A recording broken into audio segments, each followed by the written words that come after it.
ಎಲ್ಲರಿಗೂ ನಮಸ್ಕಾರ ಸ್ನೇಹಿತರೆ. ಈಗಾಗಲೇ ಪ್ರಧಾನಿ ನರೇಂದ್ರ ಮೋದಿಯವರು 10 ವರ್ಷಗಳ ಕಾಲ ಭಾರತ ದೇಶದ ಪ್ರಧಾನಮಂತ್ರಿಯಾಗಿ ಯಶಸ್ವಿಯಾಗಿ ತಮ್ಮ ಅವಧಿಯಲ್ಲಿ ಜನರು ಮೆಚ್ಚುವಂತಹ ಆಡಳಿತವನ್ನು ನೀಡಿರುವುದು ಮಾತ್ರವಲ್ಲದೆ ಭಾರತ ಜಾಗತಿಕ ಮಟ್ಟದಲ್ಲಿ ಲೀಡರ್ ಸ್ಥಾನವನ್ನು ಪಡೆದುಕೊಳ್ಳುವಂತಹ ರೀತಿಯಲ್ಲಿ ಕೂಡ ದೇಶದ ರಾಜಕೀಯ ವ್ಯವಸ್ಥೆಯನ್ನು ಜಾಗತಿಕ ಮಟ್ಟದಲ್ಲಿ ಮುನ್ನಡೆಸಿದ್ದಾರೆ ಎಂದು ಹೇಳಬಹುದು. ಅದರಲ್ಲೂ ವಿಶೇಷವಾಗಿ ರೈತರ ವಿಚಾರದಲ್ಲಿ ಸಾಕಷ್ಟು ಸುಧಾರಣೆ ತರುವಂಥ ಯೋಜನೆಗಳನ್ನು ಕೂಡ ನರೇಂದ್ರ ಮೋದಿಯವರು ಜಾರಿಗೆ ತಂದಿರುವುದನ್ನು ನೀವು ನೋಡಿದ್ದೀರಿ. ಅವುಗಳಲ್ಲಿ ಪ್ರಮುಖವಾಗಿ ಕಾಣಿಸಿಕೊಳ್ಳುವುದು ಕಿಸಾನ್ ಯೋಜನೆ. 3ನೇ ಬಾರಿಗೆ ಅಧಿಕಾರಕ್ಕೆ ಏರುತ್ತಿದ್ದಂತೆ ರೈತರಿಗೆ ಗುಡ್ ನ್ಯೂಸ್ ಹೇಳೋಕೆ ಮುಂದಾದ ಮೋದಿಜಿ. ಹೌದು ಗೆಳೆಯರೇ, 3ನೇ ಬಾರಿಗೆ ಈಗಾಗಲೇ ಅಧಿಕಾರಕ್ಕೆ ಏರಿರುವಂಥ ವಿಚಾರ ನಿಮಗೆಲ್ಲರಿಗೂ ತಿಳಿದಿರುವಂಥದ್ದು. ಇನ್ನು ನರೇಂದ್ರ ಮೋದಿಯವರು ಇದೇ ಸನ್ನಿವೇಶದಲ್ಲಿ ರೈತರಿಗೆ ಒಂದು ಶುಭ ಸುದ್ದಿ ನೀಡುವಂತಹ ಕೆಲಸಕ್ಕೆ ಹೊರಟಿದ್ದಾರೆ ಎಂದು ಹೇಳಬಹುದು. ಹೌದು, ನಿಮಗೆಲ್ಲರಿಗೂ ತಿಳಿದಿರಬಹುದು, ಕಿಸಾನ್ ಯೋಜನೆಯ ಅಡಿಯಲ್ಲಿ ವಾರ್ಷಿಕವಾಗಿ 3 ಕಂತುಗಳಲ್ಲಿ ತಲಾ 2,000 ರೂಪಾಯಿ ರೀತಿಯಲ್ಲಿ ಒಟ್ಟಾರೆಯಾಗಿ 6,000 ರೂಪಾಯಿ ಹಣವನ್ನು ನೀಡುವಂತಹ ಕೆಲಸವನ್ನು ಕೇಂದ್ರ ಸರ್ಕಾರ ಕಳೆದ ಸಾಕಷ್ಟು ವರ್ಷಗಳಿಂದ ಮಾಡಿಕೊಂಡು ಬಂದಿದೆ. ಆದರೆ ಈ ಬಾರಿ ಸ್ವಲ್ಪ ಮಟ್ಟಿಗೆ ಈ ಹಣವನ್ನು ಹೆಚ್ಚಳ ಮಾಡುವಂಥ ನಿರ್ಧಾರಕ್ಕೆ ನರೇಂದ್ರ ಮೋದಿಯವರು ಬಂದಂತಿದೆ ಎಂದು ಕೆಲವು ಮೂಲಗಳಿಂದ ತಿಳಿದು ಬಂದಿದೆ. ಈ ಆರ್ಥಿಕ ವರ್ಷದ ಬಜೆಟ್ನಲ್ಲಿ ಈ ವಿಚಾರದ ಬಗ್ಗೆ ಪ್ರಮುಖವಾಗಿ ಮಾಹಿತಿಗಳು ಅಧಿಕೃತವಾಗಿ ಹೊರಬರುವಂತಹ ಸಾಧ್ಯತೆ ಇದೆ ಎಂಬುದಾಗಿ ಕೂಡ ಕೆಲವೊಂದು ಮಾಹಿತಿಗಳು ತಿಳಿಸಿವೆ. ಒಂದು ವೇಳೆ ಎಲ್ಲ ಅಂದುಕೊಂಡಂತೆ ನಡೆದರೆ ಕಿಸಾನ್ ಸಮ್ಮಾನ್ ಯೋಜನೆ ಅಡಿಯಲ್ಲಿ ರೈತರು ವಾರ್ಷಿಕವಾಗಿ ಕೇವಲ 6,000 ಅಲ್ಲ, ಬದಲಾಗಿ ಅದರ ಡಬಲ್ ಅಂದರೆ 12,000 ರೂಪಾಯಿಗಳವರೆಗೆ ಪಡೆದುಕೊಳ್ಳುವಂತಹ ಸಾಧ್ಯತೆ ಇದೆ ಎಂಬುದಾಗಿ ತಿಳಿದು ಬಂದಿದ್ದು ಇನ್ನು ಮುಂದೆ ಅಷ್ಟೇ ಅಧಿಕೃತವಾಗಿ ಕಾರ್ಯರೂಪಕ್ಕೆ ಬರಬೇಕಾಗಿದೆ. ಈ ಮೂಲಕ ಕೃಷಿ ಕ್ಷೇತ್ರದಲ್ಲಿ ಯುವಕರು ಕೂಡ ರೈತರಾಗುವಂತಹ ಹುಮ್ಮಸ್ಸು ಬರಲಿ ಎನ್ನುವ ಕಾರಣಕ್ಕಾಗಿಯೇ ಈ ರೀತಿಯ ಯೋಜನೆಗಳನ್ನು ಜಾರಿಗೆ ತರಲಾಗುತ್ತಿದೆ ಎನ್ನುವಂತಹ ಮಾಹಿತಿ ಕೂಡ ಆಪ್ತ ವಲಯಗಳಿಂದ ಕೇಳಿಬರುತ್ತಿದೆ. ಈ ಹೆಚ್ಚಾಗಿರುವಂತಹ ಧನ ಸಹಾಯ ಅನ್ನೋದು ನಿಜ ಕೂಡ ಸಾಕಷ್ಟು ವಿಧಗಳಲ್ಲಿ ರೈತರಿಗೆ ಆರ್ಥಿಕ ಸಹಾಯವನ್ನು ಕನಿಷ್ಠ ಪಕ್ಷ ಸಣ್ಣ ರೀತಿಯಲ್ಲೇ ಆದರೂ ಕೂಡ ಮಾಡೋದಕ್ಕೆ ಸಹಾಯಕವಾಗಿದೆ ಎಂದು ಹೇಳಬಹುದು. ಇದೇ ರೀತಿ ರೈತರ ವಿಚಾರದಲ್ಲಿ ನರೇಂದ್ರ ಮೋದಿರವರ ನೇತೃತ್ವದ NDA ಸರ್ಕಾರ ಮುಂದಿನ ದಿನಗಳಲ್ಲಿ ಸಾಕಷ್ಟು ಯೋಜನೆಗಳನ್ನು ಜಾರಿಗೆ ತರುವಂತಹ ಸಾಧ್ಯತೆ ಹೆಚ್ಚಾಗಿದೆ ಎಂದು ಹೇಳಬಹುದು. ಮೋದಿ ಅವರು ರೈತ ನಕ್ಕರೆ ಇಡೀ ದೇಶವೇ ಸಮೃದ್ಧವಾಗಿರುತ್ತದೆ ಎನ್ನುವಂತಹ ಧ್ಯೇಯ ಮಂತ್ರವನ್ನು ಈ ಬಾರಿ ತಮ್ಮದಾಗಿಸಿಕೊಂಡಿದ್ದಾರೆ ಎಂದು ಹೇಳಬಹುದು. ಕಳೆದ 1.5 ವರ್ಷಗಳಿಂದಲೂ ಕೂಡ ರಾಜ್ಯ ಸರ್ಕಾರ ನಿಜಕ್ಕೂ ಕೂಡ ಇದೊಂದು ತಪ್ಪು ಕೆಲಸವನ್ನು ಮಾಡಿಕೊಂಡು ಬರ್ತಾ ಇದೆ ಅಂತ ಹೇಳ್ಬೋದು. ಯಾಕೆಂದರೆ ರಾಜ್ಯದಲ್ಲಿ ಸಾಕಷ್ಟು ಜನರಿಗೆ ರೇಷನ್ ಕಾರ್ಡ್ ಅಗತ್ಯವಿದೆ. ಹೀಗಿದ್ದರೂ ಕೂಡ ರೇಷನ್ ಕಾರ್ಡನ್ನು ಅರ್ಜಿ ಸಲ್ಲಿಸುವುದಕ್ಕೆ ಹಾಗೂ ಸಲ್ಲಿಸಿದವರಿಗೆ ರೇಷನ್ ಕಾರ್ಡ್ ವಿತರಣೆ ಮಾಡುವಂಥ 2 ಕೆಲಸಗಳನ್ನು ಕೂಡ ಸರ್ಕಾರ ಮಾಡ್ತಾ ಇಲ್ಲ ಅನ್ನೋದು ನಿಜಕ್ಕೂ ಕೂಡ ಸಾಕಷ್ಟು ವಿಷಾದನೀಯ ವಿಚಾರವಾಗಿದೆ. ಅದರಲ್ಲೂ ವಿಶೇಷವಾಗಿ ರಾಜ್ಯದಲ್ಲಿ ಈಗಾಗಲೇ ಜಾರಿಗೆ ತಂದಿರುವಂಥ ಯೋಜನೆಗಳಿಗೆ ಪ್ರಮುಖವಾಗಿ ರೇಷನ್ ಕಾರ್ಡ್ ಅಗತ್ಯವಿದೆ ಅನ್ನೋದನ್ನು ನೀವೆಲ್ಲರೂ ತಿಳಿದುಕೊಂಡಿದ್ದೀರಿ. ಅದರಲ್ಲೂ ವಿಶೇಷವಾಗಿ BPL ರೇಷನ್ ಕಾರ್ಡ್ ಅಗತ್ಯ ಆರ್ಥಿಕವಾಗಿ ಹಿಂದುಳಿದಿರುವಂತಹ ವರ್ಗದ ಜನರಿಗೆ ಬೇಕಾಗಿದೆ. ಆದರೆ ಕಳೆದ 1.5 ವರ್ಷದಿಂದಲೂ ಕೂಡ ರಾಜ್ಯ ಸರ್ಕಾರ ಯಾವುದೇ ರೀತಿಯ ರೇಷನ್ ಕಾರ್ಡ್ಗಳನ್ನು ವಿತರಣೆ ಮಾಡುವಂಥ ಕೆಲಸವನ್ನು ಮಾಡ್ತಾ ಇಲ್ಲ ಹಾಗೂ ಹೊಸ ರೇಷನ್ ಕಾರ್ಡ್ಗೆ ಅರ್ಜಿ ಸಲ್ಲಿಸುವಂಥ ಪ್ರಕ್ರಿಯೆಯನ್ನು ಕೂಡ ಸರಿಯಾದ ರೀತಿಯಲ್ಲಿ ಪ್ರಾರಂಭ ಮಾಡಿಲ್ಲ ಎಂಬುದಾಗಿ ತಿಳಿದು ಬಂದಿದೆ. ಅದರಲ್ಲೂ ವಿಶೇಷವಾಗಿ BPL ರೇಷನ್ ಕಾರ್ಡ್ಗೆ ಅರ್ಜಿ ಸಲ್ಲಿಸಿರುವವರಿಗೆ ಅದನ್ನು ವಿತರಣೆ ಮಾಡುವಂಥ ಕೆಲಸವನ್ನು ಕೂಡ ಮಾಡಬೇಕಾದಂಥ ಹೊಣೆ ರಾಜ್ಯ ಸರ್ಕಾರದ ಮೇಲಿದೆ. ಆದರೆ ಈಗ ಈ ವಿಚಾರದಲ್ಲಿ ಒಂದು ಗುಡ್ ನ್ಯೂಸ್ ರಾಜ್ಯದ ಜನರಿಗೆ ಸಿಗ್ತಾ ಇದೆ ಎಂದು ಹೇಳಬಹುದು.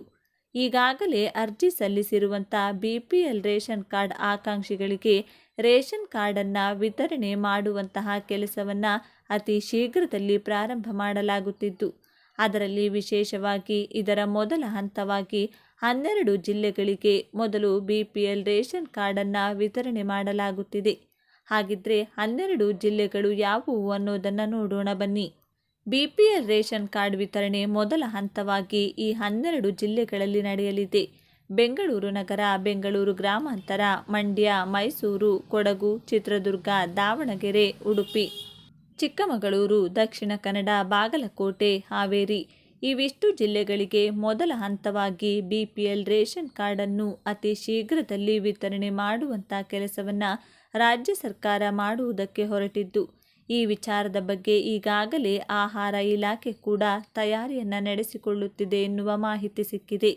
ಒಂದು ವೇಳೆ ನೀವು ಕೂಡ ಈಗಾಗಲೇ ಅರ್ಜಿ ಸಲ್ಲಿಸಿದರೆ ನಿಮಗೂ ಕೂಡ ಆದಷ್ಟು ವೇಗವಾಗಿ ಈ ವಿಚಾರದ ಬಗ್ಗೆ ಗುಡ್ ನ್ಯೂಸ್ ಸಿಗಲಿದೆ. ಯಾರೆಲ್ಲ ಇದುವರೆಗೂ ಕೂಡ LPG ಗ್ಯಾಸ್ಗಳನ್ನು ಬಳಕೆ ಮಾಡ್ತಿದ್ದೀರಾ ಅಂಥವರಿಗೆ ಸರ್ಕಾರದಿಂದ ಗುಡ್ ನ್ಯೂಸ್ ಬಂದಿದೆ. ಆ ಗುಡ್ ನ್ಯೂಸ್ ಏನು, ಸರ್ಕಾರ ನೀಡಿರುವಂಥ ಮಹತ್ವದ ಬದಲಾವಣೆ ಯಾವುದು ಎಂಬುದರ ಕುರಿತು ಸಂಪೂರ್ಣವಾದ ಮಾಹಿತಿಯನ್ನು ಈ ವಿಡಿಯೋದಲ್ಲಿ ನೋಡೋಣ ಬನ್ನಿ. ನೀವು ಈ ವಿಡಿಯೋವನ್ನು ತಪ್ಪದೇ ಕೊನೆವರೆಗೂ ನೋಡಿ. LPG ಗ್ಯಾಸ್ ದರದಲ್ಲಿ ಬದಲಾವಣೆ. ಪ್ರತಿ ತಿಂಗಳು ಕೂಡ LPG ಗ್ಯಾಸ್ ದರದಲ್ಲಿ ಬದಲಾವಣೆ ಆಗುವಂಥ ಸಾಧ್ಯತೆ ತುಂಬ ಇದೆ. ಅದೇ ರೀತಿ ಗ್ಯಾಸ್ ಸಿಲಿಂಡರ್ಗಳ ಬೆಲೆ 72 ಇಳಿಕೆಯಾಗಿದೆ. ಮೊದಲನೇ ದಿನದಂದೇ ಈ ಒಂದು ಬದಲಾವಣೆಯನ್ನು ಕಂಡಿದೆ. ಅದೇ ರೀತಿ ಪ್ರತಿ ತಿಂಗಳು ಕೂಡ ಮೊದಲನೇ ದಿನದಂದೇ ಎಲ್ಲ ಗ್ಯಾಸ್ ದರದಲ್ಲಿಯೂ ಕೂಡ ಬದಲಾವಣೆ ಆಗುವಂಥ ಸಾಧ್ಯತೆ ತುಂಬ ಇದೆ.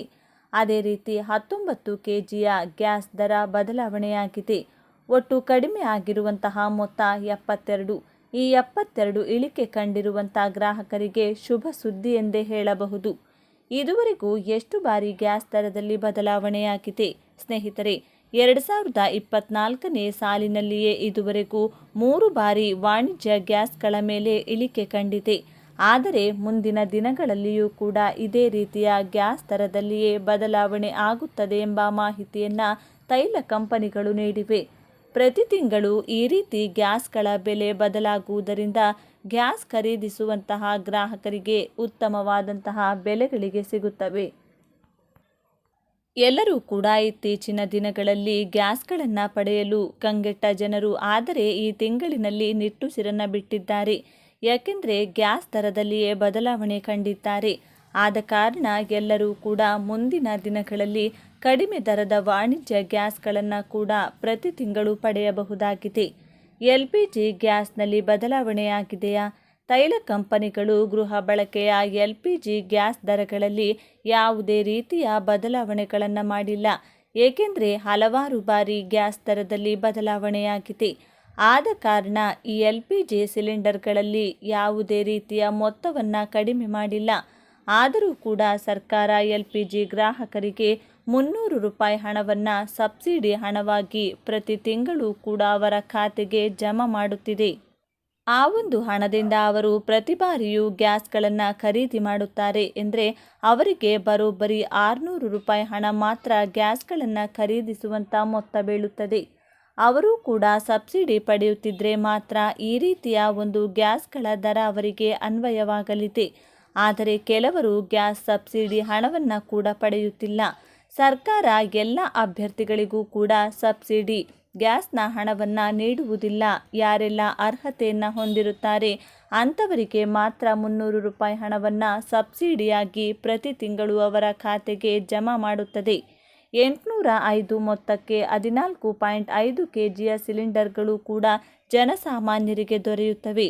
ನೀವು ಯಾವುದೇ ರೀತಿಯ ಬದಲಾವಣೆಯನ್ನು ಈ LPG ಸಿಲಿಂಡರಲ್ಲಿ ಕಂಡಿಲ್ಲ. ಆದ ಕಾರಣ ನೀವು ಪ್ರಸ್ತುತ ದಿನಗಳಲ್ಲಿ ಎಷ್ಟು ಹಣವನ್ನು ನೀಡಿ ಗ್ಯಾಸ್ಗಳನ್ನು ಖರೀದಿ ಮಾಡುತ್ತಿದ್ದೀರಾ ಅಷ್ಟೇ ಹಣವನ್ನು ಕೂಡ ನೀವು ಮುಂದಿನ ದಿನಗಳಲ್ಲಿ ನೀಡಿ ಖರೀದಿಯನ್ನು ಕೂಡ ಮಾಡಬೇಕಾಗುತ್ತದೆ. ಆದರೆ ವಾಣಿಜ್ಯ ಸಿಲಿಂಡರ್ಗಳನ್ನು ಪಡೆಯುವಂಥ ಗ್ರಾಹಕರಿಗೆ ಕಡಿಮೆ ಮೊತ್ತದ ಹಣ ಮಾತ್ರ ಅನ್ವಯವಾಗುತ್ತದೆ.